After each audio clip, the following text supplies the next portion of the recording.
باللہ السمیع العلیم العظیم الحفیظ بوجہ الکریم وسلطانہ القدیم من الرجس الخبیث المخبث الشیطان اللعین الرجیم وقبیلہ ونفخہ ونفسہ وہمزہ بسم اللہ الرحمن الرحیم۔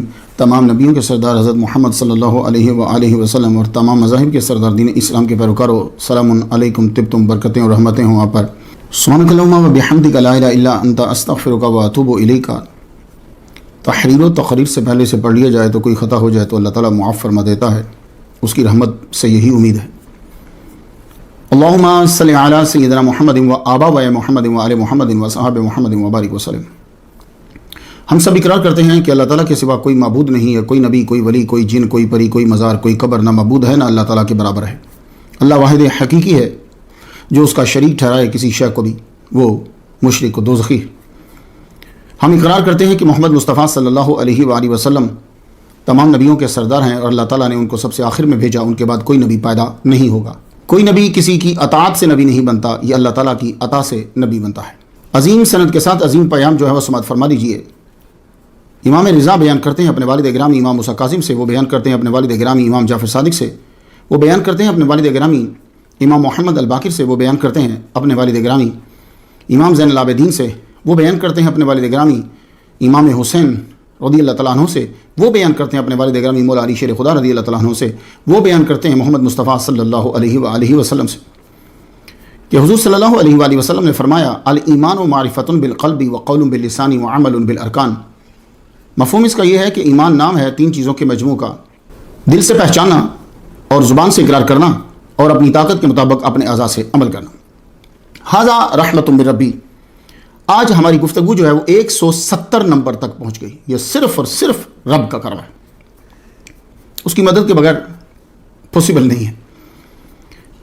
اور آج جس ہستی کو ہم سرنامہ کلام بنا رہے ہیں انہیں حضرت ہود علیہ السلام کے نام سے جانا جاتا ہے۔ حضرت شعیب علیہ السلام نے تبلیغ کرتے ہوئے اپنی تقریر میں 4 انبیاء کی قوم کا نام لیا: قوم نوح، قوم لوط، قوم ہود، قوم صالح۔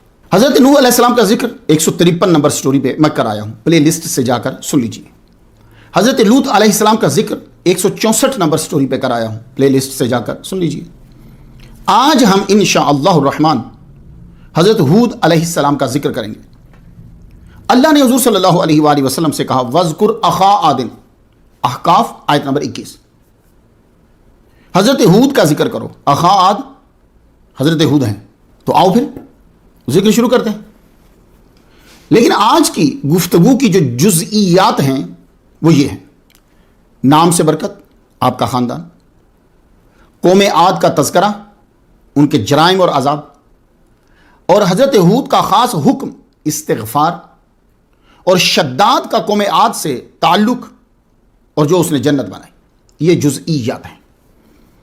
ہود، آپ کا نام قرآن مجید میں 7 مرتبہ آیا ہے۔ ہود جو ہے یہ الحائد کی جمع ہے۔ ہود بروزن فعل، تو ہود کا ایک معنی جو ہے وہ التائب ہوتا ہے۔ یہ مجھے اچھا لگا، التائب، رجوع کرنا۔ آپ کا نام ہود رجوع الی الحق کی وجہ سے آپ کا نام ہود ہوا۔ قرآن مجید میں ایک سورہ کا ٹائٹل ہی سورہ ہود ہے، جو بڑے اعزاز کی بات ہے۔ تو ہود جو ہے یہ جمع بنانا جائز ہے۔ بعض یہ نہ کہنا یہ ہود بروزن فعل جمع کیسے بن گئی۔ الحائد کی جمع ہود بن سکتی ہے، یہ ان بچوں کے لیے کہ جو پڑھ رہے ہیں۔ جیسے جولن ہے جائلن کی جمع، عوتن ہے آیتن کی جمع، تو ایسے ہودن ہے الحائد کی جمع۔ لیکن یہ یاد رہے کہ آپ کا اصل نام جو ہے وہ ہود نہیں ہے، عابر ہے، اور یہودیوں کے نزدیک ہبر ہے۔ حضرت ہود علیہ السلام کا شجرہ، آپ کا خاندان، آپ کا شجرہ شریف پڑھنے کے بعد سوچنا پڑتا ہے، کیوں؟ مختلف کتب میں ناموں کا اختلاف ہے اور تعداد میں بھی فرق ہے۔ کسی میں عابر آپ کا نام ہے اور کسی میں عابر آپ کے ابا کا نام ہے۔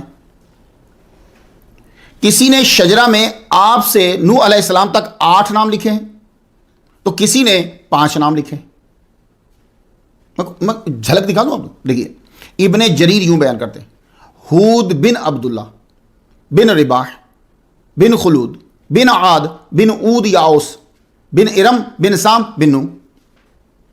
شمس العلوم نشوان بن سعید الحمیری نے یوں لکھا ہے ہود بن عابر بن شالح بن ارفخشد بن سام بن نو. ابن ہشام نے یوں لکھا ہے ہود ہوا عابر بن ارم. انہوں نے سیدھا ہود علیہ السلام کا نام عابر بتا کر کہا کہ یہ ارم کے بیٹے ہیں، اور ارم بیٹے تھے سام کے اور سام بیٹے تھے نو کے. تو مجھے ابن جریر رحمۃ اللہ علیہ کا لکھا ہوا کچھ مناسب لگا ہے، کیونکہ باقی چیزوں کے ساتھ پھر یہ جو شجریں یہ میچ نہیں کرتے، یہ بہت ارلی ہوں گے پھر حضرت ہود علیہ السلام، جبکہ ایسا نہیں ہے. یہ عاد سے پہلے تو نہیں ہو سکتے نا کہ ایک آدمی پیدا ہی نہیں ہوا اور اس کے نام پہ اس کی قوم کا نام ہو، یہ کیسے ہو سکتا ہے؟ حضرت ہود عربی نبی ہیں، اس کی ہمارے پاس دلیل ہے. حضور صلی اللہ علیہ وآلہ وسلم نے حضرت ابو ذر سے فرمایا اربعۃ من العرب، ہود، صالح، شعیب اور اے ابا ذر تمہارے نبی. حضرت اسماعیل علیہ السلام سے جو پہلے عرب ہیں نا ان کو عرب العاربہ کہتے ہیں، یعنی خالص عرب. اور یہ کوئی ایک قبیلہ نہیں تھا، بہت سارے قبیلے ملتے ہیں. عاد ہے، سمود ہے، جرہم ہے، مدین، امالیک، ابیل، جاسم، قحطان، بنو یقطن، یہ بہت سارے قبائل ہیں. یہ سب عربی. میں آپ کو بتاتا ہوں حضرت حسن رضی اللہ تعالیٰ عنہ، ان کا تو سنا نا آپ نے، وہ بھی عربی. اب ان کا ایک شعر سناتا ہوں آپ کو جس سے آپ کو معلوم ہو جائے کہ ہود علیہ السلام کیا ہیں. حضرت حسن رضی اللہ تعالیٰ عنہ نے ایک مرتبہ یوں کہا ابونا نبی اللہ ہود، ہمارے ابا جو ہیں وہ اللہ کے نبی ہود علیہ السلام ہمارے ابا ہیں. ابن عابر، ساتھ یہ بھی بتا دی کہ ان کے ابا کا نام عابر ہے. اور دوسرے مصرے میں انہوں نے یہ کہا کہ ہم بیٹے ہیں ہود کے جو پاکیزہ نبی. تو حضرت ہود علیہ السلام کس علاقے کی طرف نبی بن کر گئے، وہ کون سا ملک تھا؟ تو سورۃ الاحقاف کی آیت نمبر 21 سے ذرا سنیے.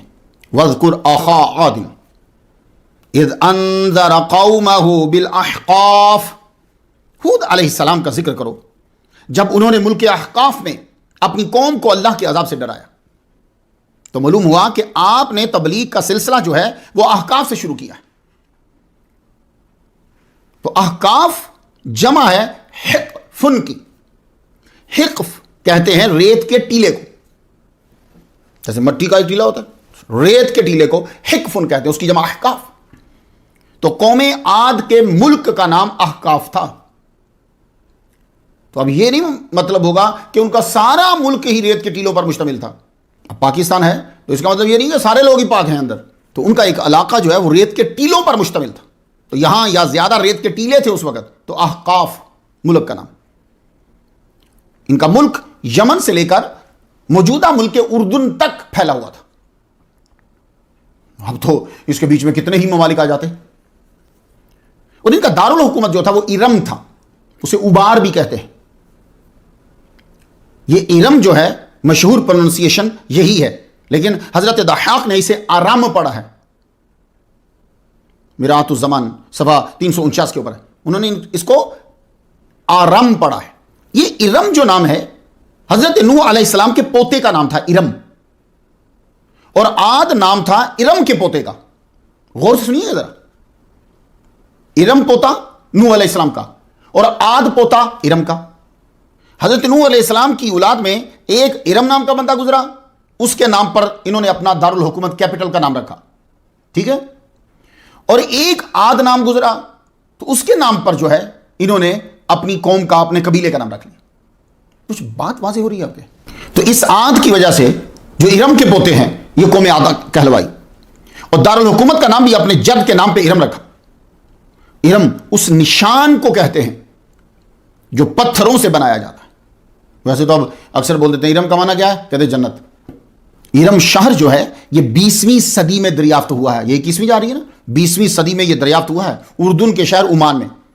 اور یہ شہر 1000 ستونوں سے بنایا گیا تھا. اللہ اکبر جانا. کیا مان کرو گے موجودہ لوگ اپنی ٹیکنالوجی پر، اور کامیابی سمجھو گے نبی کی مخالفت کر کے. سورہ فجر اگر آپ پڑھیں تو کیا ہے وہاں، ارم ذات العماد، ستونوں والے. تو 20ویں صدی میں شہر کی دریافت نے یہ ثابت کر دیا کہ قرآن نے صحیح کہا تھا اللہ اکبر جل شانہ. مسلمانوں اور کیا کیا چاہیے قرآن کی سچائی کے لیے؟ آپ لوگ تو یا ہم لوگ تو نہیں ثابت کر سکیں گے، دشمنوں سے ہی اللہ ثابت کروا رہا ہے. یہ جو قوم عاد ہے جس کی طرف حضرت ہود علیہ السلام نبی بن کر گئے، اسے عاد اولا بھی کہتے ہیں. سورہ نجم پڑھوں آیت نمبر 50، وَأَنَّهُ أَهْلَكَ عَادًا الْأُولَى، اور یہ کہ اسی نے عاد اول کو ہلاک کیا. تو ہود علیہ السلام کی قوم کا نام عاد اول، جن کی طرف گئے.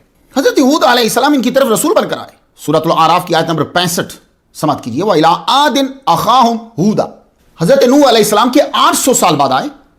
تو یہ قوم عاد حضرت نوح علیہ السلام کے بعد ہے. یہ بات سورۃ الاعراف کی آیت نمبر 69 سے واضح ہوتی ہے. وَاذْكُرُوا إِذْ جَعَلَكُمْ خُلَفَاءَ مِن بَعْدِ قَوْمِ نُوحٍ وَزَادَكُمْ فِي الْخَلْقِ بَسْطَةً، تم یاد کرو اللہ نے تم کو قوم نوح کے بعد جانشین بنایا. یہاں جانشین کا وہ مفہوم جو آپ کے ذہن میں وہ نہیں ہے، یہ عام مفہوم ہے، بعد میں آنے والا. ویسے بھی جب میں نے قرآن مجید کو پڑھا تو مجھے اکثر جگہ پہ نوح علیہ السلام کے بعد ہی ان کا ذکر ملا. سورہ آراف میں نوح علیہ السلام کے بعد ذکر، سورہ ہود میں نوح علیہ السلام کے بعد ذکر، سورہ مومن میں نوح علیہ السلام کے بعد ذکر، سورہ قمر میں نوح علیہ السلام کے بعد ذکر. کوئی خاص حکمت تھی تو کسی اور نبی کے بعد ذکر کیا. تو قوم عاد مکانوں کے شوقین تھے اور کمال کے آرکیٹیکٹ تھے. یہ 3 بتوں کی پوجا کرتے تھے. بڑے مشہور ان کے بت 3 تھے: سوداؤ، سمود، الہباؤ. یہ 3 ان کے مشہور بت تھے. اللہ نے اس قوم کو بڑے قد اور بڑی طاقت دی تھی. قد آدمی کا بڑا ہو اور اوپر سے طاقت بھی زیادہ ہو، یہ بڑی بات ہوتی ہے. آراف 69 سے واضح ہوتا ہے وَزَادَكُمْ فِي الْخَلْقِ بَسْطَةً، جسامت میں قوم نوح سے بھی بڑے. سورہ فجر کی آیت نمبر 8 پہ فرمایا الَّتِي لَمْ يُخْلَقْ مِثْلُهَا فِي الْبِلَادِ. یہ لم مضارع پہ داخل ہو گیا ہے. یخلق مضارع پہ داخل ہوا ہے لم، تو مضارع کو یہ لم ماضی کے معنی میں کر دیتا ہے. یعنی قوم عاد جیسا طاقت میں اور عمارت بنانے میں ان سے پہلے پیدا نہیں ہوا. اللہ اکبر جل شانہ. ان کو اپنی طاقت پہ اتنا گھمنڈ ہو گیا تھا کہ تکبر کرنے لگے اور سر عام لوگوں سے کہتے تھے. حامیم سجدہ آیت نمبر 15، بے وجہ زمین پہ دہشت گردی شروع کر دی اور کہنے لگے ہم سے بڑھ کر طاقتور کون ہے. اللہ تعالیٰ نے قوم نوح کے بعد اقتدار دیا، ان کو طاقت دی، دولت دی، افرادی قوت دی. چاہیے تھا کہ اللہ تعالیٰ کا شکر ادا کرتے، کمزوروں کی مدد کرتے، طاقت اور دولت کو صحیح جگہ استعمال کرتے. کام الٹا شروع کر دیا، بت پرستی شروع کر دی. بت پرستی میں آدمی مانگتا تو ہے، مانتا نہیں ہے. اگر کبھی بیٹھ کر میرے دوست جو طلباء ہیں وہ یہ سوچیں یار لوگ بت پرستی کیوں کرتے ہیں، تو ایک چیز میں آپ کو بتا دوں، اصل میں وہ بت پرستی اس لیے کرتا ہے کہ وہ بت پرستی میں صرف مانگتا ہے، مانتا نہیں ہے. مانگتا ہے، مانتا نہیں ہے. کیوں؟ کہ بت کا کوئی نظام زندگی مرتب ہو تو یہ مانے. وہ بت خود اس کا بنایا ہوا ہے. چائنا اس وقت انڈیا کے بت بنا رہا ہے، یا انڈیا کے اندر بہت بت کاریگر ہیں جو بت بناتے ہیں، تو وہ خود بنایا ہوا ہے. وہ اس کا نظام کیا مرتب کرے گا بھائی؟ آپ سمجھ آئیے آپ کو کہ کیوں بت بناتے ہیں؟ ذہنی تسلی کے لیے. طاقت کا استعمال دہشت گردی میں، گنڈا گردی میں اور استحصال میں ہونے لگا. جسے چاہتے مارتے، جس کے ملک پہ چاہتے قبضہ کر لیتے، اور دولت کا استعمال عمارتوں پہ کرنے لگے. یادگاروں اور بلا وجہ عمارات بنانے کے دلدادہ تھے یہ لوگ. اللہ تعالیٰ نے انہی کے ایک فرد حضرت ہود علیہ السلام سے یہ کہا کہ اعلان نبوت کرو، انہیں بتاؤ زندگی کا مقصد کیا ہے اور دولت کا مصرف کیا ہے.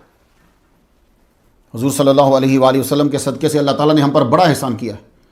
وہ پرانی قومیں ایک ایک جرم کی وجہ سے تباہ ہو جاتی تھی جناب، اور آج دیکھ لیجئے مسلمانوں کے اندر وہ تمام جرائم موجود ہیں. دیکھیں نا، پچھلا جو میں نے لیکچر دیا سنا آپ نے نا، وہ ناپ تول میں کمی. ان میں کیا جرم ہے؟ دولت کا مصرف غلط.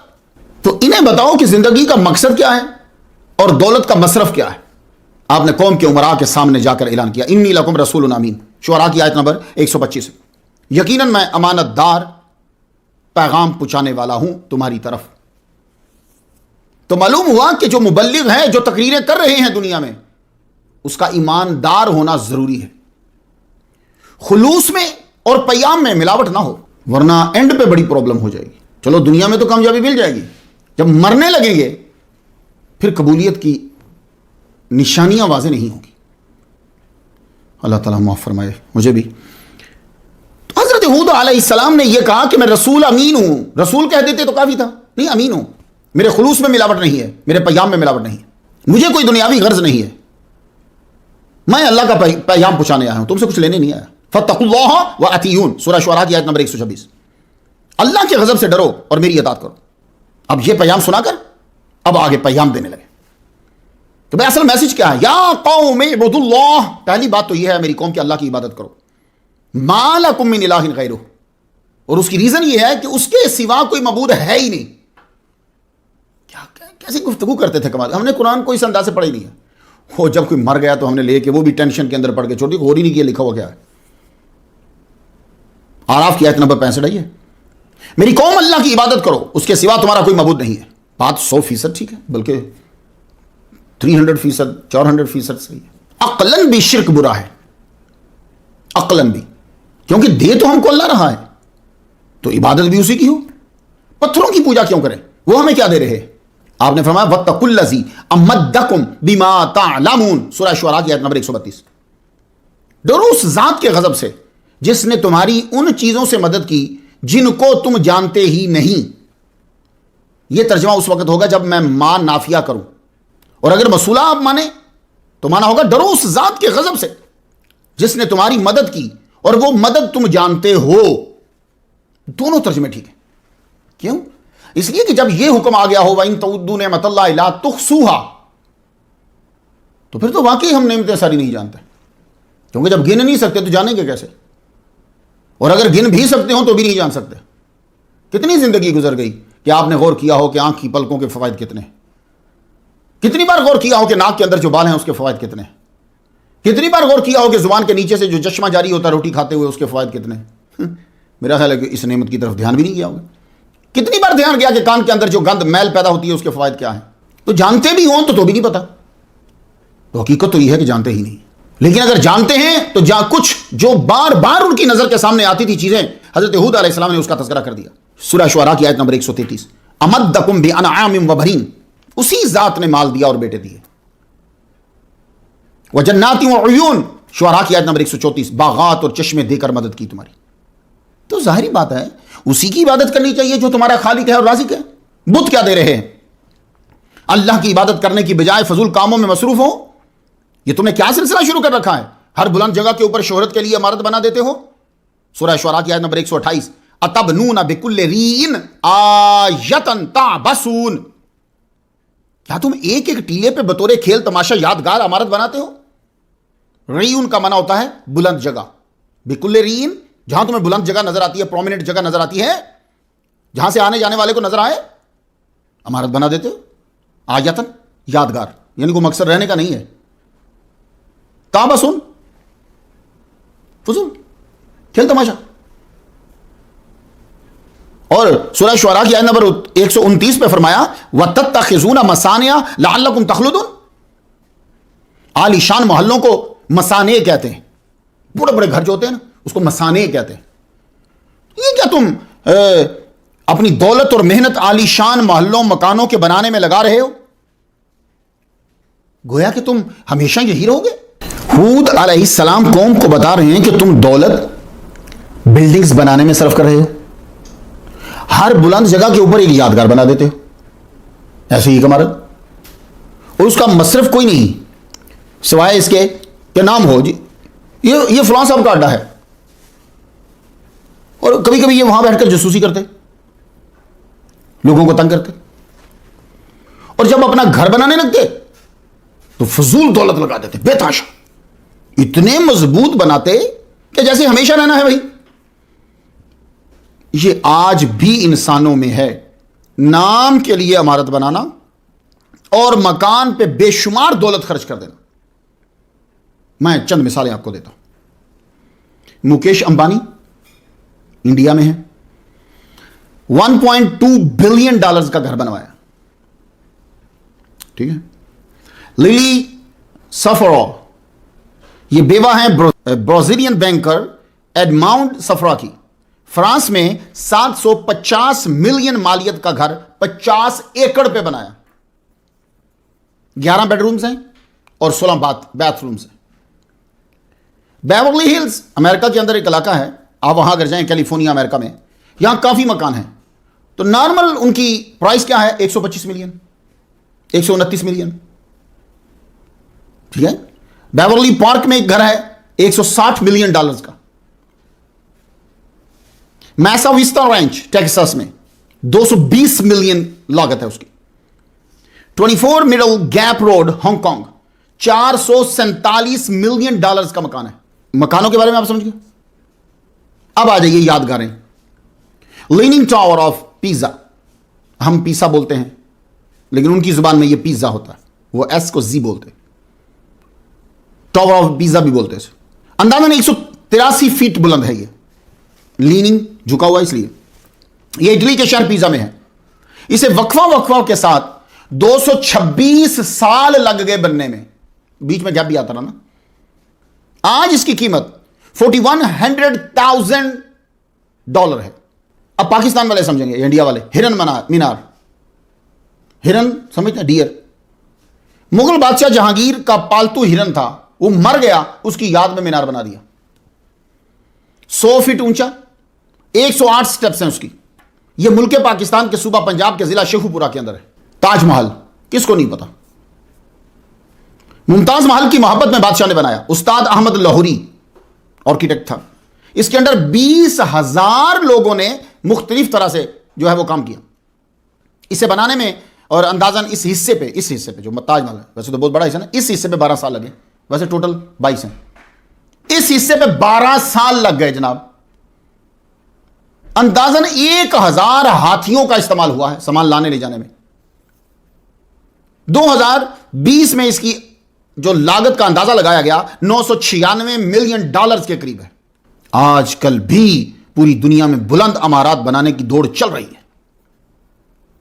اور آپ تعجب ہو گیا, آپ کو حیرانی ہوگی کہ اس دوڑ میں آگے کی صفوں میں مسلمان نظر آ رہے ہیں کہ جو قرآن مجید پڑھتے ہیں, جو حضرت ہود علیہ السلام کی سٹوری سنتے ہیں. برج خلیفہ کو دیکھ لیجیے. یہ کوئی یونیورسٹی نہیں ہے, کوئی سائنسی ادارہ نہیں ہے, کوئی مسلمانوں کی لائبریری نہیں ہے, عیاشی کا اڈا ہے جیسے قوم عاد بناتی تھی. آپ غور کریں کہ 1999 میں برج العرب 1 بلین میں بنا تھا. 1992 میں 1 بلین لگا تھا. 920 فٹ بنایا. پھر اسی ملک کے اندر 2004 میں پھر بنایا. اس کا اندر سانہ تبدیل کرنا پڑا ایک بار دوبارہ. 2010 میں اسے پھر کھولا. $1.5 بلین سے یہ بلڈنگ بنی. یقیناً آپ کے پاس جوابات ہوں گے. میں یہ نہیں کہتا کہ آپ کے پاس ان جو میں نے چیزیں بتائی ہیں ان کے جوابات نہ ہوں. ہر ایک کے پاس جواب ہوتا ہے. لیکن میں تو اتنا جانتا ہوں کہ جب تحقیق کی کہ دنیا کی سب سے بڑی لائبریری کہاں ہے, میں جب تحقیق کر رہا تھا کہ دنیا کی سب سے بڑی لائبریری کہاں ہے, تو جواب آیا واشنگٹن ڈی سی امریکہ. Best library in the world ڈالا تو جواب آیا library of Congress, Washington DC سی امریکہ پہلے نمبر پر. اور جب ڈالا کہ بڑی بلڈنگ کون سی ہے, تو لسٹ پہ پہلے نمبر پر برج خلیفہ, اور تیسرے نمبر پر بھی مسلمان ملک سعودی عرب کلاک ٹاور. دونوں ہوٹل ہیں, مدرسے نہیں ہیں. اللہ اکبر جل شانہ. میری نظر میں قوم ہود کی عمارات اور برج خلیفہ جیسی عمارات اس لیے ایک جیسی ہیں کہ دونوں میں دین مقصد نہیں ہے, نام اور حرام اور بس یہی کام. مسلمانوں میری ایک بات کو غور سے سنو. ہمارا مقصد جو ہے نا وہ شیئر کرنا ہوتا ہے گفتگو. ایک بات بتانا, تم جب عمرہ کرنے یا حج کرنے جاتے ہو, کیا مصیبت تھی نے کہ اس کے ارد گرد 5 سٹار اور 7 سٹارز ہوٹل بنا دیں اور بڑی بڑی بلڈنگز بنا دیں؟ کیا ضرورت تھی؟ آپ کہیں گے جی حاجیوں کی آسانی کے لیے. اچھا, یہ عبادت کرنے گئے ہیں کہ پکنک منانے گئے ہوئے وہاں؟ میں سری لنکا گیا, 4 گھنٹے کے بعد میں بلندی پہ پہنچا. آدم علیہ السلام کے جو پاؤں ان کی طرف منسوب ہے, تو ان لاموں سے میری گفتگو ہوئی. وہ میرا امتحان لے رہے تھے, میں آگے کسی کا کیا امتحان لیتا. ایک کویشچن تھا کہ یار تم سب کا مذہب ایک ہے, پورا ملک اسی مذہب کو مانتا ہے جو تم ہو, تو یہاں تم چیئر کیوں نہیں لگوا لیتے؟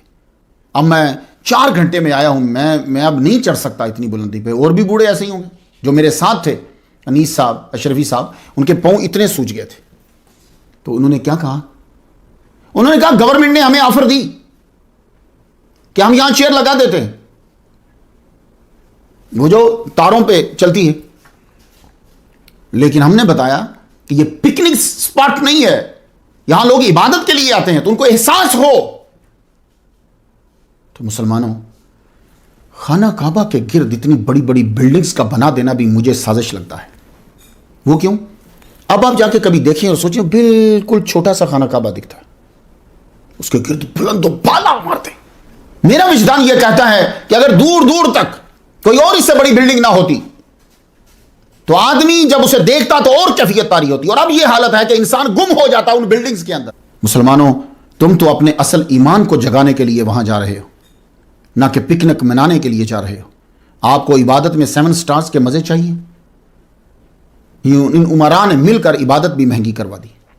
وہ دین کے رکھوالے جنہوں نے 1923 کے بعد رکھوالی شروع کی، اور ہر بات پہ یہ پوچھتے ہیں کہ یہ حضور نے کیا، یہ حضور نے کیا کیا؟ انہوں نے موجودہ بلڈنگز، کلبز، سنیماز اور شراب کے اڈے بنانے کی اجازت پہ پوچھا کہ کیا حضور نے یہ کیا؟ بلکہ بلند عمارات تو قیامت کی نشانی ہیں جب عربی بنانے لگ جائیں گے۔ مسلمانوں، دکھ ہوتا ہے، آپ اسے شیئر کر لیتا ہوں۔ یہ حضور نے کیا صرف گورنمنٹ، سلطنت آٹمن امپائر جو تھی، سلطنت عثمانیہ کے عقائد کے خلاف بطور آلہ اس جملے کو، وکیلانہ جملے کو استعمال کیا گیا۔ کاش کہ انہوں نے اس جملے کو خود بھی اپنایا ہوتا، لیکن خود ان کی حالت یہ ہوتی ہے کہ یہ چیز کو سنت کہہ کر چھوڑ دیتے ہیں کہ یہ سنت ہے، چھوڑ دو، ضروری نہیں۔ قوم عاد کی تباہی کی ایک وجہ یہی تھی کہ دولت کا مصرف نمود و نمائش کو بنا رکھا تھا۔ آپ کے واقعے سے معلوم ہوا کہ ہر وہ عمارت جہاں سے دین کا کام نہ ہو رہا ہو فضول ہے، باعث عذاب ہے، وہ وہاں بے جا دولت کا اسراف۔ یہ برونائی بادشاہ ہے مسلمانوں کا۔ آپ جانتے ہیں کہ اس کے محل کے کمرے کتنے ہیں؟ 1778 کمرے ہیں۔ پھر بتا دو، برونائی کے بادشاہ کا محل کمرے 1778، 1778 رومز، اور اس کے اندر ایک پینٹنگ لگی ہوئی ہے، لڑکی پیانو بجا رہی ہے۔ جانتے ہو اس کی پرائس کتنی ہے؟ $70 ملین۔ 500 رولز روئس کاریں اس نے خریدی ہیں، اور کاریں خریدنے میں 2011 میں Guinness book of the world میں نام آیا، اور ایک گاڑی مصوف نے سونے کی بنوا کے رکھی ہوئی۔ تو حضرت ہود علیہ السلام کی قوم میں ایک خرابی تو یہ تھی کہ دولت کا استعمال فضول عمارات، عیاشی کے اڈے، دہشت گردی کے اڈے اور مہنگے گھر بنانے میں ہو رہا تھا۔ دوسری خرابی، وہ طاقت کا استعمال خدمت خلق میں نہیں کر رہے تھے، دہشت گردی میں کر رہے تھے۔ آپ نے فرمایا یہ کمزوروں پر ظلم کرتے ہو۔ وَإِذَا بَطَشْتُمْ بَطَشْتُمْ جَبَّارِ، شعراء کی آیت نمبر 130۔ بطش کا مطلب ہوتا ہے زبردستی چیز لینا، سخت گرفت۔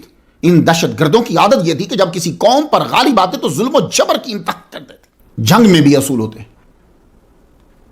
سزا میں بھی اصول ہوتے ہیں۔ کسی عادی نے ہی کہا ہوگا، عادی یہ قوم عاد سے ہی کو چلا ہوگا، کسی عادی نے ہی کہا ہوگا کہ محبت اور جنگ میں سب جائز ہے۔ یہ بڑا مشہور جملہ ہے۔ میں قرآن مجید میں دیکھنے لگا کہ کیا محبت اور جنگ میں سب جائز ہے؟ تو قرآن مجید نے یہ بتایا نہیں، ہرگز نہیں۔ اگر سب جائز ہوتا تو جنگ کے احکامات میں اللہ یہ نہ فرماتا واللہ لا يحب المعتدین، اللہ زیادتی کرنے والوں کو پسند نہیں کرتا۔ یہ جنگ کے احکامات میں ہے، تو جنگ میں بھی ہر چیز جائز نہیں ہے۔ اور لغو میں اگر سب جائز ہوتا تو اللہ یہ نہ فرماتا والذین هم عن اللغو معرضون والذین هم لفروجهم حافظون قل للمؤمنین یغضوا من ابصارهم۔ تو اللہ تعالیٰ یہ کبھی جائیے جا کے پڑھ لیجیے، 18واں پارہ شروع ہوگا نا تو اس کو ذرا پڑھنا آپ۔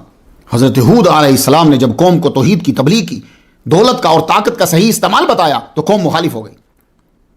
قال الملأ الذین کفروا من قومه انا لنراک فی صفاحۃ وانا لنظنک من الکاذبین، سورۃ الاعراف کی آیت نمبر 66۔ آپ کی قوم میں سے کفار عمرا نے کہا ہم تو تم کو کم عقل دیکھتے ہیں، ہم گمان کرتے ہیں کہ تم جھوٹ بولنے والوں میں سے ہو، نعوذ باللہ۔ تو آپ نے آگے سے کیا جواب دیا ذرا سنیے، نبی کی فصاحت و بلاغت دیکھیے۔ قال یا قومی لیس بی صفاحۃ ولکنی رسول من رب العالمین، میری قوم میں کم عقل نہیں ہوں، میں رسول ہوں رب العالمین کی طرف سے۔ انہوں نے کیا کہا تھا؟ آپ کم عقل ہو، آپ جھوٹے ہو۔ تو آپ نے دونوں کا جواب ایک لفظ بول کے دیا، میں رسول ہوں۔ معلوم ہوا رسول نہ کم عقل ہوتا ہے اور نہ ہی جھوٹا ہوتا ہے۔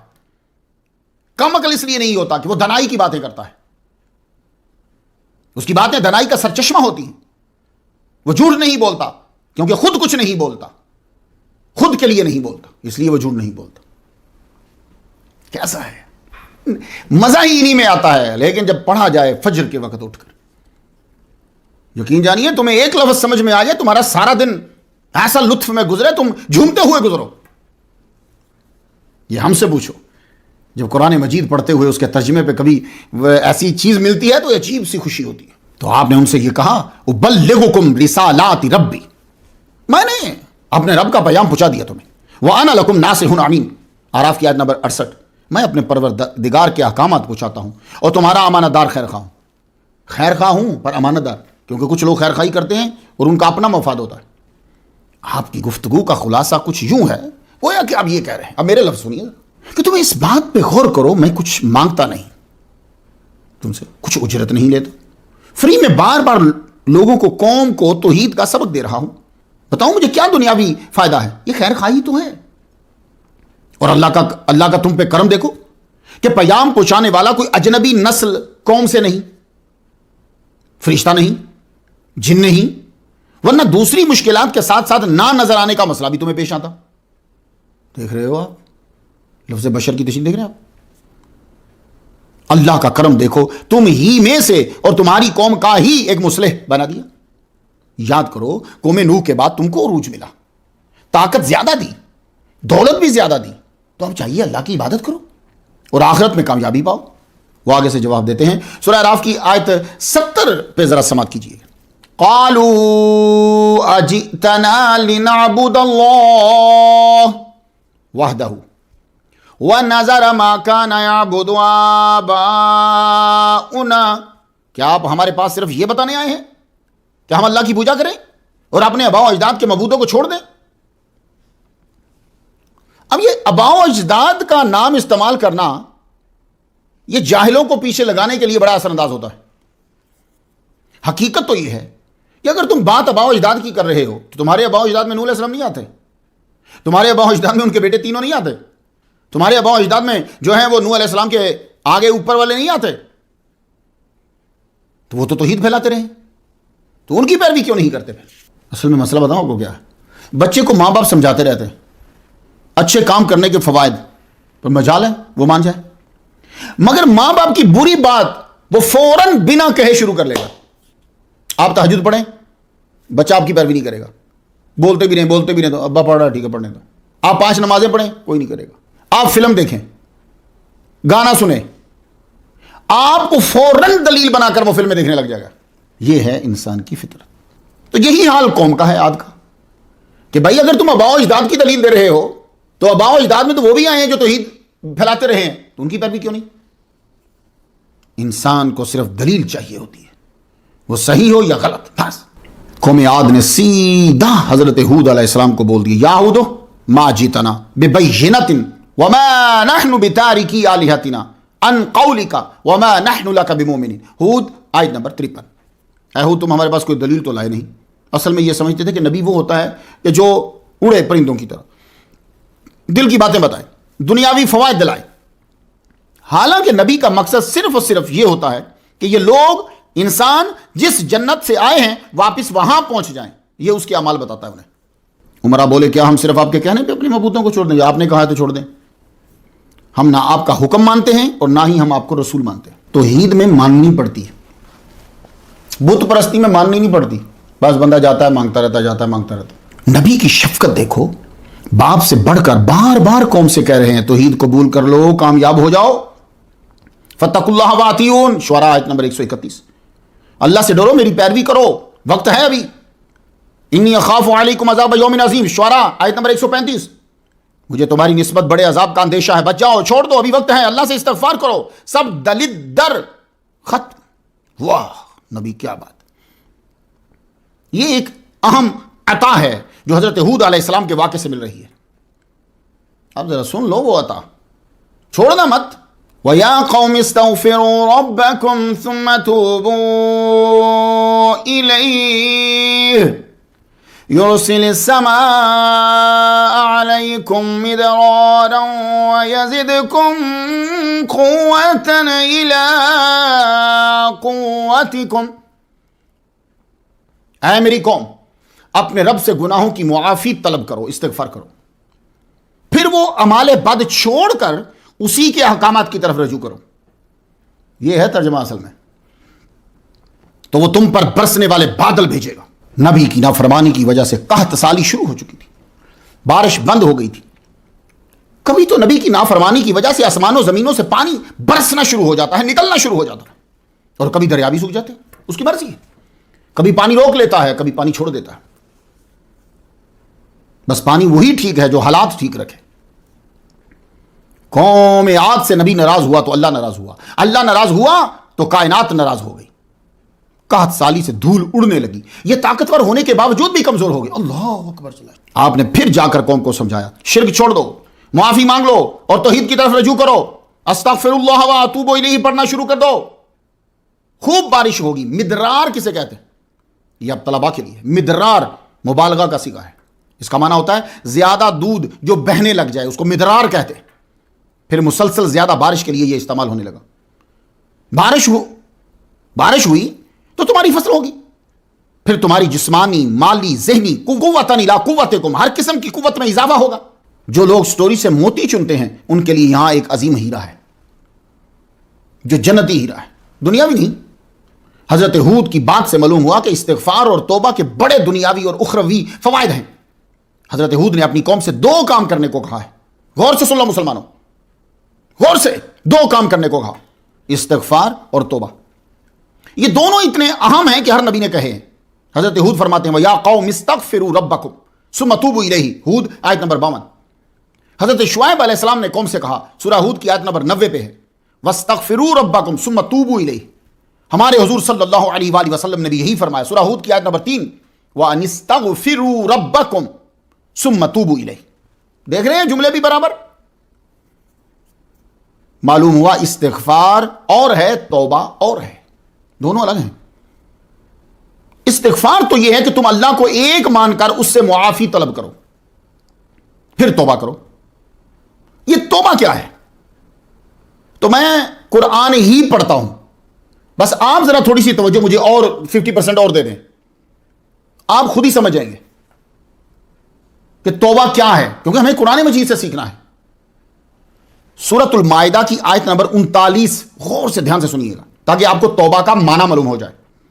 فَمَن تَابَ مِن بَعْدِ ظُلْمِهِ، جس نے رجوع کیا اپنے ظلم کے بعد، یعنی کوئی بھی ظلم کر لیا، ہر گناہ ظلم ہے، کوئی بھی ظلم کیا اس نے اس سے رجوع کر لیا کہ میں نہیں کروں گا، وَأَصْلَحَ، اور خود کی اصلاح کر لی، یعنی وہ چھوڑ دیا۔ اصلاح تبھی ہوگی نا جب آپ چھوڑ دیں گے، وہ چھوڑ دیا۔ فَإِنَّ اللَّهَ يَتُوبُ عَلَيْهِ، اللہ تعالیٰ جو ہے یقیناً اللہ رحمت کے ساتھ اس کی طرف رجوع کرتا ہے۔ توبہ کا مفہوم کچھ واضح ہوا کہ ظلم سے رجوع پھر اصلاح، ٹوٹل اسے چھوڑ دینا، یہ توبہ ہے۔ ایک اور آیت سناتا ہوں آپ کو میں، سورۃ الانعام کی آیت نمبر 54 ہے، بہت دھیان سے سنیے گا۔ وَإِذَا جَاءَكَ الَّذِينَ يُؤْمِنُونَ بِآيَاتِنَا فَقُلْ سَلَامٌ عَلَيْكُمْ، یہی میں آپ کو کہتا ہوں نا، تو ذرا دیکھیے، فَقُلْ سَلَامٌ عَلَيْكُمْ كَتَبَ رَبُّكُمْ عَلَى نَفْسِهِ الرَّحْمَةِ، جو ہماری آیات پر ایمان لاتے ہیں جب آپ کے پاس آئیں تو آپ کہیں سلام علیکم، یہی میں آپ کو کہتا ہوں، سلام علیکم، اور بتلائیں انہیں کہ تمہارے رب نے رحمت کرنا اپنے ذمہ کرم پہ مقرر کر لیا ہے۔ کاتبہ کا معنی فرض نہیں، ذمہ رحمت پہ، ذمہ کرم پہ۔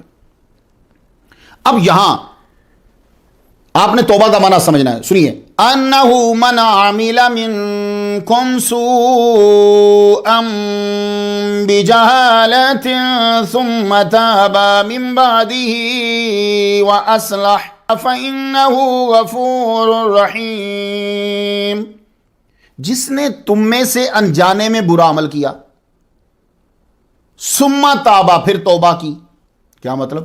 اس سے رجوع کر لیا، واصلح، اور اصلاح کر لی۔ اب آپ نے اس پہ غور کرنا ہے کہ ثم تابا واصلح، وہ اس برے عمل سے ہٹ گیا، پھر اصلاح کر لی، اب وہ برا عمل نہیں کرتا، تو فإنہ غفور رحیم، یہ ہے توبہ۔ معلوم ہوا استغفار پڑھتے جائیں، توبہ کرتے جائیں اور گناہ بھی کرتے جائیں، یہ قرآنی تعلیم کے ٹوٹل خلاف ہے. یہ تو ریگولر سپرائٹ کے ساتھ شوگر کی گولی کھانے والی بات ہوئی. میں اپنے ان سامعین کو جو قرآن فہمی کا ذوق رکھتے ہیں سورہ نمل کی آیت 11 سے واضح کرتا ہوں. إِلَّا مَنْ ظَلَمَ ثُمَّ بَدَّلَ حُسْنًا بَعْدَ سُوءٍ فَإِنِّي غَفُورٌ رَحِيمٌ. اب اس کا مفہوم کیا ہے؟ مگر جس نے ظلم کیا، گناہ کیا، پھر گناہ چھوڑ دیا. بدل حسنن، بدل حسنن، بدلا تبدیل تو سنا ہوگا نا، بدل حسنن. اب وہ گناہ نہیں کر رہا، نیکیاں کر رہا ہے. بدل حسنن بعد سوء، یہ ہے اصل میں توبہ. تو نیکیاں کرنے لگ گیا، بعد برائیوں کی، تو میں بخشنے والا مہربان ہوں. تو یہاں مسلمانوں کو میں ایک بات بتاتا جاؤں کہ یہ تو واضح ہو گیا آپ کو کہ استغفار الگ ہے، توبہ الگ ہے. ٹھیک ہے؟ اور توبہ کیا ہے یہ میں نے قرآن سے آپ کو واضح کر دیا ہے، باقی ادھر ادھر چھوڑیے. اب یہاں ایک اور اہم بات سنتے جائیں جو خاص طور پر یورپ اور امریکہ میں ضروری ہے. وہ کیا؟ کہ استغفار، گناہوں کی معافی مانگنا، یہ خود ایک عبادت ہے. استغفار پڑھنا یہ خود ایک عبادت ہے بذات خود. اس کی دلیل ہر نبی استغفار کرتا تھا، حالانکہ نبی معصوم ہوتا ہے، صرف نبی معصوم ہوتا ہے. ہمارے حضور صلی اللہ علیہ وسلم ان کا کوئی گناہ نہیں. ٹھیک ہے، یہ تو واضح ہے. پھر بھی آپ دن میں سینکڑوں بار استغفار کرتے تھے. اللہ کو اتنا پسند ہے استغفار کہ حضور صلی اللہ علیہ وآلہ وسلم کو آخری مہینوں میں اس کا خصوصی حکم دیا. سورہ نصر جب نازل ہوئی تھی، میرا لیکچر سن لیجئے گا اس کے اوپر. اذا جاء نصر اللہ والفتح ورأيت الناس يدخلون في دين الله افواجا فسبح بحمد ربك واستغفره انه كان توابا. دیکھیے کہ آپ حمد کے ساتھ اپنے رب کی پاکی بیان کیجئے، واستغفرہ، اور استغفار کیجئے. اس آیت کے بعد حضور صلی اللہ علیہ وآلہ وسلم نے آخری دم تک استغفار کو بڑھا دیا. ہر حالت میں استغفار استغفار استغفار. اور حضور صلی اللہ علیہ وآلہ وسلم نے اپنی قوم سے کیا فرمایا؟ وَأَنِ اسْتَغْفِرُوا رَبَّكُمْ ثُمَّ تُوبُوا إِلَيْهِ يُمَتِّعْكُمْ مَتَاعًا حَسَنًا إِلَىٰ أَجَلٍ مُّسَمًّى وَيُؤْتِ كُلَّ ذِي فَضْلٍ فَضْلَهُ. اللہ اکبر جل شانہ. مسلمانوں آج سمجھو کہ یہ آج کمال ہی ہے، یہ ایک عظیم تحفہ ہے. اور یہ کہ تم استغفار کرتے رہو اور گناہوں کی زندگی چھوڑ کر اس کے احکامات کی طرف متوجہ ہو جاؤ. وہ تم کو وقت مقرر تک ایک اچھا سامان زندگی دے گا اور ہر زیادہ عمل کرنے والے کو زیادہ ثواب دے گا. یہ ہے استغفار کا فائدہ. اور ہود علیہ السلام نے کہا تم استغفار کرو اور شرک سے رجوع کرو، دہشت گردی سے رجوع کرو، فضول خرچی سے رجوع کرو تو تم پر بارش برسے گی اور تمہاری ہر میدان میں اور طاقت بڑھے گی. استغفار کے اوپر میرا امریکہ میں جمعہ کا خطبہ ہے، وہ میں منوان آپ کو سنا دیتا ہوں. میں بدلتا نہیں ہوں، نہ ہی ترجمہ کروں گا نہ بدلوں گا. تو آپ سن لیجیے. یہ 1 جنوری 2021 میں ارونگ میں نے دیا تھا. اس سے آپ کو استغفار کے فوائد معلوم ہو جائیں گے. نبی عبادی انی انا الغفور الرحیم. استغفار meaning saying astaghfirullah. Muhammad sallallahu alaihi wa sallam used to recite this at least 100 times a day. In one hadith 70 times. Let us see the benefits and virtues of reciting this simple, beautiful supplication. Istighfar is the gateway of relief and happiness. Whenever you are in distress, when you are disturbed and frustrated, anxiety surrounds you, start reciting Astaghfirullah. Inshallah, it will take you out of your anxiety and will put in peaceful situation. Ibn Abbas radiyallahu ta'ala anhu narrated the Messenger of Allah ta'ala said, if anyone constantly seeks pardon, saying Astaghfirullah, Allah will appoint for him a way out of every distress and will provide sustenance for him from where he expects not. This hadith Mubarak mentioned in Abu Dawud Sharif. Istighfar removes anxiety and dua are answered. Istighfar opens the door of sustenance. Istighfar opens the doors of mercy. لَوْلَا تَسْتَغْفِرُونَ اللَّهَ لَعَلَّكُمْ تُرْحَمُونَ. Istighfar opens the door of knowledge. Astaghfirullah also help us to refrain from all form of sins. Regularly saying this reminds us that Allah Ta'ala is everywhere. In another hadith of Mubarak, Abdullah ibn Abbas radiyallahu ta'ala narrates that Rasulullah sallallahu alayhi wa sallam said, the one who regularly says Astaghfirullah, that is frequently repent to Allah Ta'ala for sins committed, all sorrow and hardship will be removed, and in its place prosperity and satisfaction granted one will receive, sustenance from unimagined and unexpected sources. The virtue of saying astaghfirullah is well known. Entering paradise, having good provisions, increasing one's strength, repelling harm, having affairs, and increasing in wealth and children. The door of repentance is always open, therefore don't delay your repentance in hope of tomorrow. Repent now and make it a habit to say astaghfirullah. Do tasbih of astaghfirullah at least 100 times daily, as it is the sunnah of Prophet Muhammad sallallahu alaihi wasallam. Istighfar will save you from azab. Allah Ta'ala said, Surah Al-Anfal, verse number 33, وَمَا كَانَ اللَّهُ مُعَذِّبَهُمْ وَهُمْ يَسْتَغْفِرُونَ. Allah will not punish them while they seek forgiveness. The signs of Jannati is seeking forgiveness at the time of Sahar. Allah Ta'ala said in Surah Al-Zariyat, verse number 18, وَبِالْأَسْحَارِ هُمْ يَسْتَغْفِرُونَ. In the hours before dawn, they would ask forgiveness. I'm ending this lecture with this announcement, نَبِّ عِبَادِي أَنِّي أَنَا الْغَفُورُ الرَّحِيمُ. Allah Ta'ala is saying to Muhammad Mustafa sallallahu alaihi wasallam, Ya Muhammad, my beloved, say, tell everybody, tell my servants that Anal Ghafurur Rahim, Anal Ghafurur Rahim. Allahu Akbar Jalla Shan. وہ یہ lecture تھا میرا جمعہ کا، میں نے آپ کو ویسے ہی جو ہے وہ سنا دیا. استغفار بس خلاصہ سمجھو، رپیٹ نہیں کرتا. استغفار ایسی ایک گولی ہے کہ جو ہر بیماری کا علاج ہے بس، اور اسے چھوڑیے گا مت. یہ میں نے خلاصہ آپ کو سنا دیا. حضرت ہود علیہ السلام نے دنیا کی سب سے بڑی سچائی توحید کی تبلیغ کی. انسان اپنے غیرت کے معاملے میں فلسفہ توحید کو ہی پسند کرتا ہے اپنے ہر معاملے کے اندر. ہندوستان جہاں شرک اپنی تمام آب و تاب کے ساتھ آج بھی ہے، اس مذہب میں ستی جیسی رسم ہے. ستی کیا ہوتا ہے؟ خاوند جب جل رہا ہے تو زندہ بیوی بھی ساتھ جلے گی. حقیقت میں یہ خاوند کے مرنے کے بعد بیوی کا زندہ جلنا یہ مرد ہی کی آرزو کی تکمیل ہے. عورت نہیں چاہتی، کوئی ہوگی کوئی سرفری کوئی کا، ورنہ کوئی نہیں چاہتی. یہ اس کی تکمیل ہے، وہ پوری ہو رہی ہے. وہ نہیں چاہتا کہ اس کی بیوی کا کوئی اور شوہر ہو. مجازن وہ ہندو یہاں توحید چاہتا ہے، مجازن توحید جو کہہ رہا ہوں وہ یہاں چاہتا ہے. بڑی بات ہے یار. بیوی نہیں چاہتی کہ اس کا جو بھی نام رکھا ہوا ہے خامد کا اس نے، کہ کوئی وہ کہیں اور جائے. خامد نہیں چاہتا کہ بیوی میری جو ہے وہ کسی اور طرف دیکھے. یہ تعجب کی بات ہے. اپنے معاملات میں توحید اور اللہ کے معاملے میں شرک پسند کرتے ہو. قوم عاد کو توحید ماننا نہ تھا تو بولے ہم کو کچھ سمجھ نہیں آتا. یہ آج کل بھی جملہ ہوتا ہے. انسان بدلا نہیں ہے، سیم چیزیں ہیں، بس آپ غور کرو ذرا. ہمیں کچھ سمجھ نہیں آتا بھائی. یہ تمہارا نظام زندگی ہماری سمجھ میں نہیں آ رہا. بے وقوف خود تھے، الٹا نبی کو بے وقوف کہہ دیا. انا لنراک فی صفاحۃ. آراف 66. ہم آپ کو کم عقل دیکھتے ہیں. قالوا سواء علینا او عزت ام لم تکم من الواعظین. شعراء آیت نمبر 136. مفہوم یہ ہے کہ ہم آپ کے واز کا کوئی اثر نہیں لیں گے. آپ کا واز کرنا نہ کرنا برابر ہے ہمارے لیے. اور آگے سے اپنی دولت پہ گھمنڈ کرتے ہوئے دھڑلے سے بولے فاتنا بما تعدنا ان کنت من الصادقین. سورہ احقاف کی آیت نمبر 22 ہے. آپ سچے ہو تو جس عذاب کا وعدہ کر رہے ہو ہم پہ لا ڈالو. آپ نے فرمایا مفہوم اس کا یہ ہے کہ یہ تو اللہ جانتا ہے کہ کب عذاب ڈالے گا. وہ میرا کام پیام پہنچانا تھا، پیام پہنچا دیا.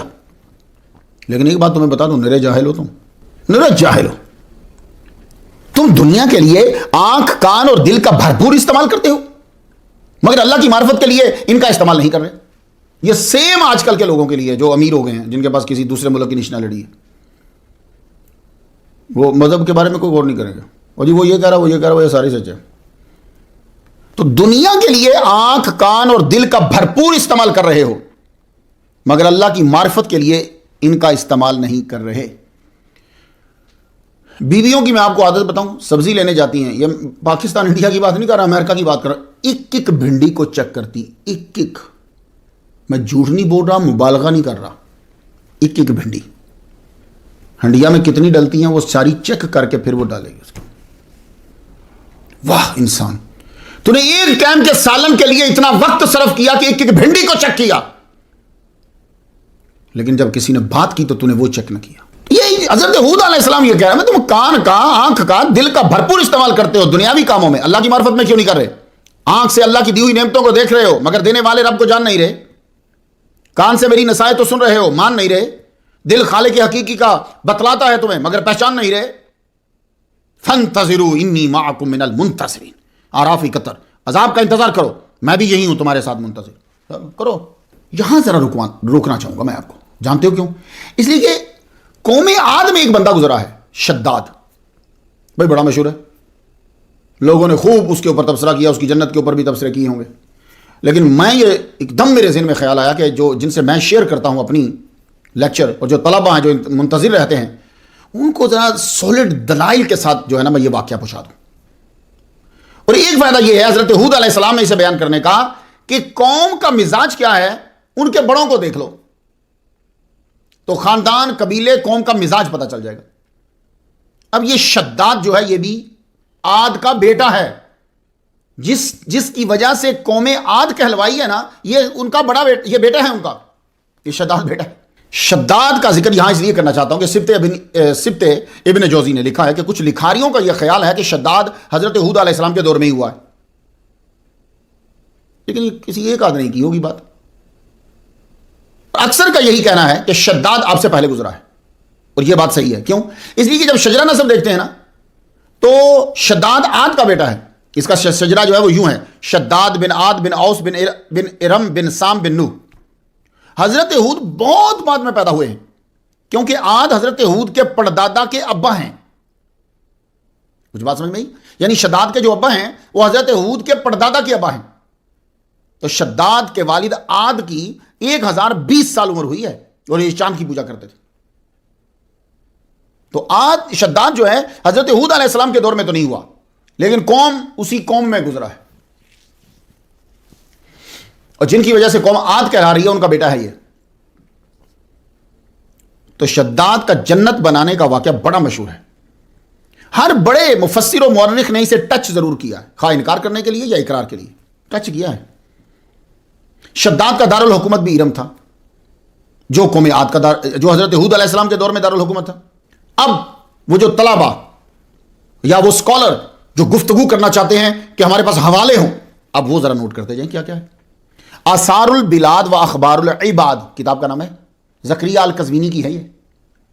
مرآت الزمان فی تواریخ العیان سبت ابن جوزی کی ہے یہ، اس کی جلد پہلی صفحہ 349، میں عربی کی بتا رہا ہوں آپ کو۔ تو فصل فی ذکر ہود میں آئے گا۔ کتاب التیجان فی ملوک ہمجر فی ملوک ہمجر، یہ عبد الملک بن ہشام ہمجری کی ہے، صفحہ اس کا 74 ہے۔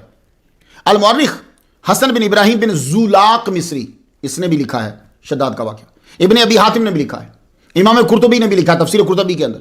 غرر التبیان فی من لم یسم فی القرآن، علامہ بدر الدین شافعی کی ہے، صفحہ 538 کے اوپر۔ اب امام قرطبی کیا لکھتے ہیں وہ سنا دیتا ہوں آپ کو۔ امام قرطبی قال القرطبی رحمۃ اللہ علیہ، وروی انہ کان لعاد ابنان شداد و شدید، کہتے ہیں کہ عاد کے دو بیٹے تھے، شداد اور شدید۔ یہ دونوں بادشاہ تھے، کچھ علاقوں پہ ہوتی نا حکومت، آدھا ادھر آدھا ادھر۔ ثم ماتا شدید، شدید مر گیا، بڑا بھائی مر گیا، تو پھر کیا ہوا؟ وخالص الامر لشداد فملک الدنیا، اب اس کے بعد یہ ہوا کہ خالصاً ساری حکومت اسی کی ہو گئی، سارا قبضہ اسی کا ہو گیا۔ وَدَنَتْ لَهُ مُلُوكُهَا،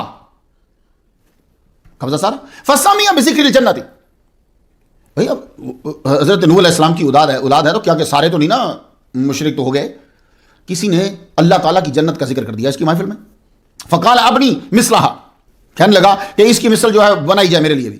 فبنا ارما، تو ارم کے اندر وہ جنت جو ہے وہ پھر بنائی عدن کے کچھ صحرا کے اندر، کسی صحرا کے اندر 300 سال لگ گئے اس کو جنت کو بنانے میں۔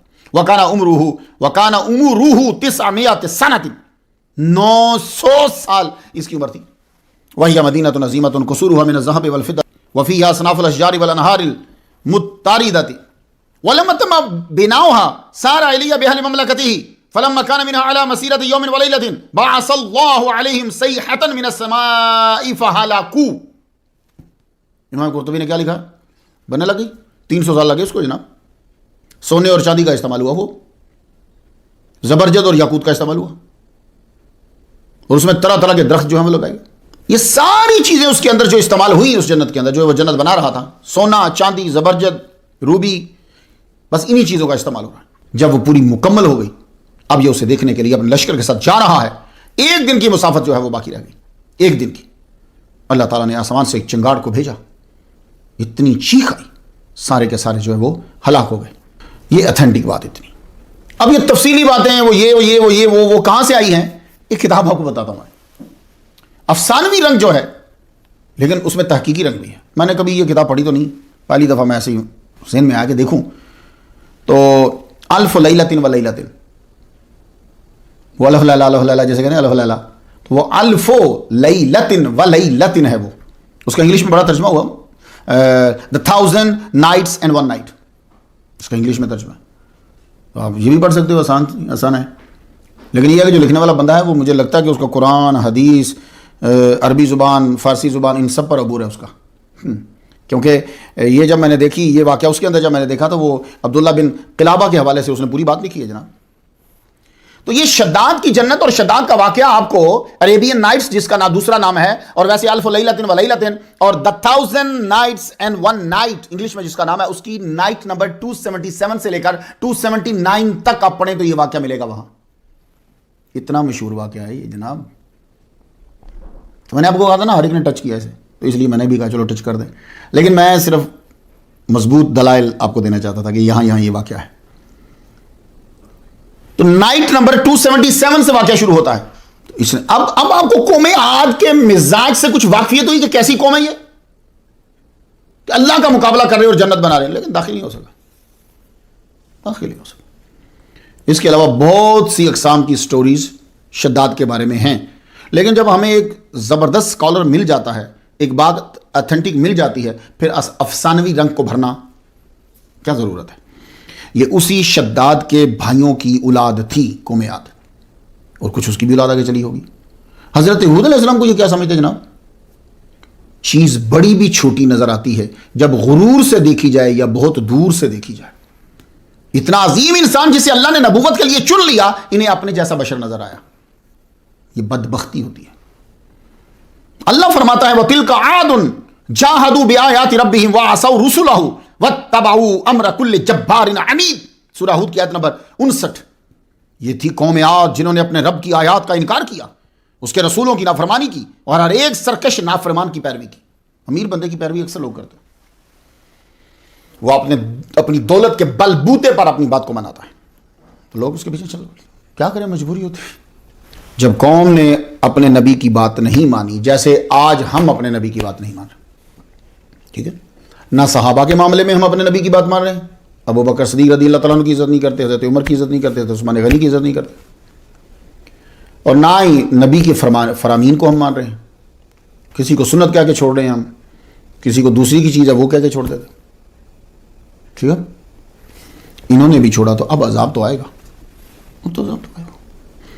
اللہ نے تیز ہوا چلا دی. اب یہ ہوا کتنے دن چلی، میں قرآن پڑھتا ہوں. سورۃ الحاقہ میں ہے سخرها علیہم 7 لیال و8 ایام حسوما. 7 راتیں اور 8 دن لگاتار مسلسل یہ قوم عاد کے ہر فرد کو اٹھاتی، ہوا میں اچھالتی، پھر منہ کے بل پٹک دیتی جتنے بھی منکرین اور مشرکین تھے. سورۃ القمر کی آیت نمبر 20 ذرا سنیے. تنزع الناس کانہم اعجاز نخل منقعر. وہ سخت آندھی قوم عاد کو یوں اٹھا کر دے پٹکتی تھی گویا کہ وہ جڑ سے کٹے ہوئے کھجور کے تنے ہیں. کانہم آجاز تنے، نخل کھجور، منقعر کٹے ہوئے. سورۃ الزاریات کی آیت نمبر 41 ذرا سنو. وفی عاد اذ ارسلنا علیہم الریح العقیم.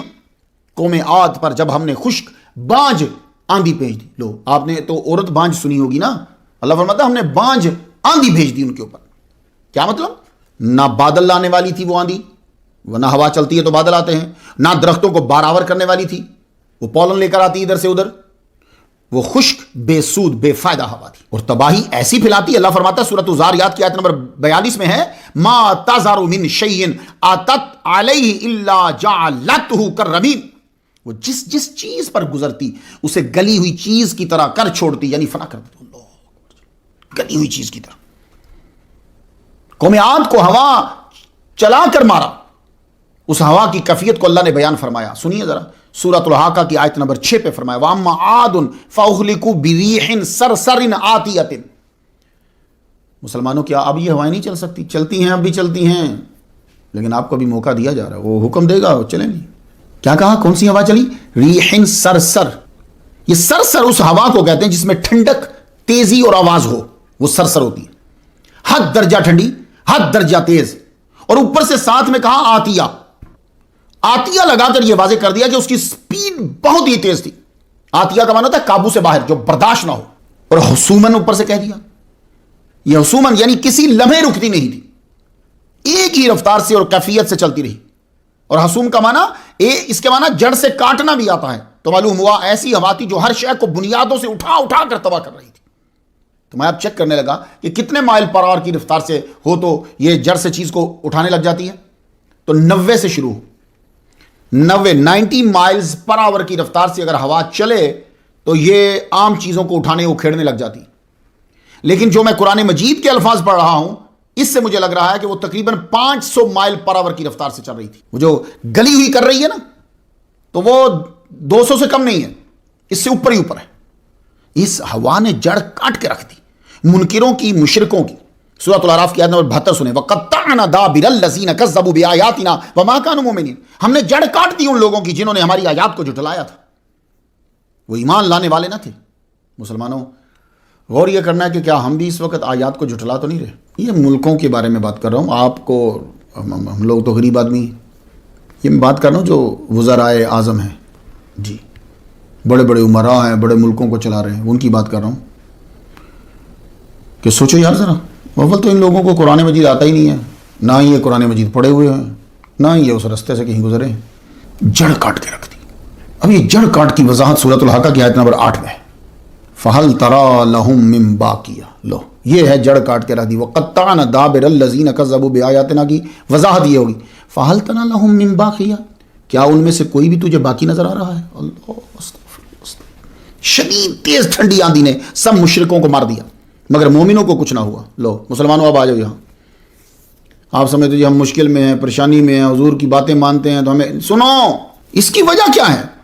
رہتے تو دونوں ایک جگہ میں ہیں, یہ بھی تو وہی ہیں. 200 مائل پر آور سے زیادہ کی رفتار سے ہوا چل رہی ہے, یہ بھی تو وہی رہتے ہیں. لیکن ذرا قرآن سن لو بس. سورہ ہود کی آیت نمبر 58 سنانا چاہتا ہوں. وَلَمَّا جَاءَ أَمْرُنَا. آ گیا جب ہمارا امر, یعنی عذاب آ گیا. نَجَّيْنَا هُودًا. ہم نے ہود کو نجات دے دی. وَالَّذِينَ آمَنُوا مَعَهُ. اور جو اس کے ساتھ ایمان لائے تھے ان کو بھی نجات دے دی. بِرَحْمَةٍ مِّنَّا. اللہ فرمایا ہود اور ان کے ماننے والوں کو بچایا. بِرَحْمَةٍ مِّنَّا. یہ اس کی رحمت ہوتی ہے. وَنَجَّيْنَاهُ مِنْ عَذَابٍ غَلِيظٍ. اور ان سب مسلمانوں کو سخت عذاب سے بچا لیا. مسلمانوں وہیں ہوا چل رہی ہے 200 مائل پر آور سے زیادہ, ٹھنڈی, تیز, مسلسل, جڑ کاٹ دینے والی, پر ان کی جڑیں کٹ رہی ہیں, یہ سیف ہے. یاد رکھنا مسلمانوں, بچتا آدمی صرف اللہ تعالیٰ کی رحمت سے ہے, اور اس کی رحمت جو ہوتی ہے وہ نبی کی اطاعت سے ہوتی ہے. جو آندھی ہر چیز کو گاجر و مولی کی طرح کاٹ رہی ہے وہ اللہ کے نبی اور اس کے چاہنے والوں کو کچھ نہیں کہہ رہی. مسلمانوں تم سچے مسلمان ہو تو فکر نہ کرو, تمہارا ہمارا نبی تو نبیوں کا سردار ہے, رحمت للعالمین ہے. وہ اس قوم کا جرم شرک کے بعد یہ تھا کہ دولت کا استعمال نمود و نمائش کے لیے کرتے تھے اور دہشت گردی کرتے تھے. وصال جس نے آنا ہے اس نے آخر جانا تو ہے.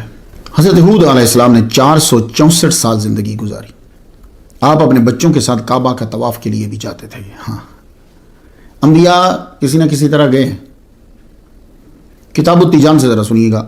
کتاب التیجان میں ہے کہ ان ہودًا واولادہ یحجون ثم یعودون الی دیارہم, کہ ہود علیہ السلام اور آپ کی اولاد جو ہے وہ حج کے لیے جاتے تھے, یعنی کعبے کا طواف کرنے کے لیے جاتے تھے, پھر اس کے بعد واپس آتے اپنے گھروں میں.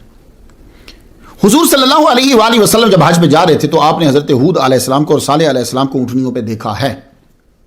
حضور حج پہ جا رہے تھے تو یہ بھی جا رہے تھے. اب میں حوالہ دینے لگوں کیونکہ بہت ضروری ہوگا اس بات کے اوپر. پہلے تو سمجھ نہیں آئے گی، اور سمجھ اگر آ گئی تو لوگ حوالے مانگیں گے، فوراً حوالے مانگنے شروع کر دیتے. تو سن لیجئے پھر. جامع المسانید والسنن 31ویں جلد ہے، صفحہ 435 ہے، بڑی معتبر کتاب ہے. مجموع الزوائد کتاب الحج کے اندر 5347ویں حدیث ہے یہ. ابن کثیر نے اپنی کتاب قصص الانبیاء میں لکھی ہے. الفتح الربانی لترتیب مسند امام احمد بن حنبل الشیبانی 20ویں جلد ہے اور 42واں صفحہ ہے. ابن عباس سے روایت ہے، حضور صلی اللہ علیہ وسلم جب حج کے لیے جا رہے تھے تو وادی اسفان سے گزرے. یہ 80 کلومیٹر مکے سے پہلے ہے اسفان. لما مر نبی صلی اللہ علیہ وسلم بوادی اسفان حين حج قال يا ابا بکر اي واد هذا قال وادي اسفان قال لقد مر به هود وصالح علیہم السلام على بکرات. حضور صلی اللہ علیہ وسلم جب وادی عثمان کے قریب سے گزرے، جب حج کے لیے جا رہے تھے، تو حضرت ابوبکر صدیق رضی اللہ تعالیٰ عنہ سے پوچھا یہ کون سی وادی ہے؟ تو انہوں نے کہا وادی عثمان ہے. تو آپ نے فرمایا کہ میں نے ہود اور صالح اللہ کی سلامتی ہو دونوں پر انہیں دیکھا کہ وہ، دوسری حدیثوں کا بھی لفظ لیں تو سرخ رنگ کی اونٹنیوں پہ بیٹھے ہوئے، سرخ اونٹوں پہ سوار گزرے، جن کی مہاریں کھجوروں کی چھال کی تھی. ان کا لباس چادروں اور جبوں پر مشتمل تھا، چادریں چیٹے کی کھال کی طرح تھی. تلبیہ کہتے ہوئے جا رہے تھے. ٹھیک ہے، یلبون یا حجون البیت العتیق، اور قدیم گھر کا حج کرنے کے لیے. تو حضور صلی اللہ علیہ وسلم نے حضرت صالح اور ہود علیہ السلام کو دیکھا. آپ دنیا سے تشریف لے گئے، آپ کا مزار کدھر ہے؟ علامہ بغوی رحمۃ اللہ علیہ نے فرمایا کہ حضرت علی سے ایک روایت ہے کہ حضرت ہود علیہ السلام کا مزار حضر موت یمن میں ایک ٹیلے کے اوپر ہے. کچھ کا کہنا ہے کہ دمشق کی جامع مسجد میں قبلہ کی جانب دیوار کے احاطہ میں ہے. ایک روایت ہے کہ قبر ہود جو ہے، ان قبر ہود علیہ السلام بالاحقاف، احقاف کے اندر ہے. عبد الرحمن بن ثابت نے بیان کیا کہ حجر اسود اور زمزم کے درمیان 99 انبیاء کی قبور ہیں، ان میں حضرت شعیب، حضرت صالح اور حضرت ہود، سب پہ سلامتی ہو، یہ شامل ہے. تو بھائی وہ جہاں بھی ہیں حضرت ہود علیہ السلام سلامتی میں ہیں، ہماری طرف سے نذرانہ الفاتحہ.